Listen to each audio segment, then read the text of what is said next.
ഇപ്പോൾ സോഷ്യൽ മീഡിയയിൽ ട്രെൻഡിങ് ആയിട്ടുള്ള ഒരു വീഡിയോ ആണ് കൊണ്ടോട്ടി നേർച്ചൻ്റെ ഈ ഒരു വീഡിയോ. ഒരുപാട് ആൾക്കാർ ഇത് സെൻഡ് ആക്കിയിട്ട് ചോദിക്കുകയാണ് ഇതിനെക്കുറിച്ച് നിങ്ങളുടെ അഭിപ്രായം എന്താണ്. ഫസ്റ്റ് ഓഫ് ഓൾ ഞാൻ ഒരു കാര്യം പറയാം, ഓരോരുത്തർക്ക് തോന്നുന്ന അഭിപ്രായം പറയാനുള്ള ദീന്. ഞാൻ അവരോട് ചോദിച്ചു നിങ്ങൾ മദ്രസ പഠിച്ചില്ലേ? അപ്പോൾ അവർ തന്നെ അതെ മദ്രസ പഠിച്ചിട്ടുണ്ട്.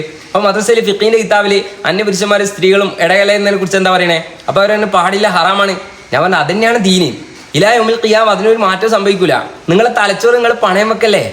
ഏതെങ്കിലും ഒരാൾ ഇസ്ലാമിന്റെ പേര് പറഞ്ഞ് തൊപ്പിയും താടിയും വെച്ചിട്ട് എന്തെങ്കിലും കോപ്രായം കാണിച്ചാൽ അത് ദീനാ നിങ്ങൾ മനസ്സിലാക്കല്ലേ? ഇതുപോലുള്ള വീഡിയോകൾ പകർത്തിയിട്ട് കൊണ്ടോട്ടി നേർച്ചയായിട്ട് വലിയൊരു ക്യാപ്ഷനും കൊടുത്ത് സോഷ്യൽ മീഡിയയിൽ വ്യാപകമായി ഷെയർ ചെയ്യുന്നതിന് പിന്നിലുള്ള വഹാബികളുടെ ലക്ഷ്യം സുന്നത്ത് ജമാഅത്തിനെ തകർക്കുക എന്നുള്ളതാണ്. ഇന്ന് ഇതുകൊണ്ടൊന്നും സുന്നത്ത് ജമാഅത്തിന് ഒരു ചുക്ക് സംഭവിക്കാൻ പോകുന്നില്ല. കൊണ്ടോട്ടി നേർച്ചന്റെ പേര് വേണ്ടി കാട്ടിക്കൂട്ടുന്ന കോപ്രായങ്ങൾക്ക് സുന്നത്ത് ജമാഅത്തായിട്ട് യാതൊരു ബന്ധമില്ലാന്ന് നമ്മൾ ഉലമാക്കൾ നേരത്തെ ഉണർത്തിക്കുന്നതാ.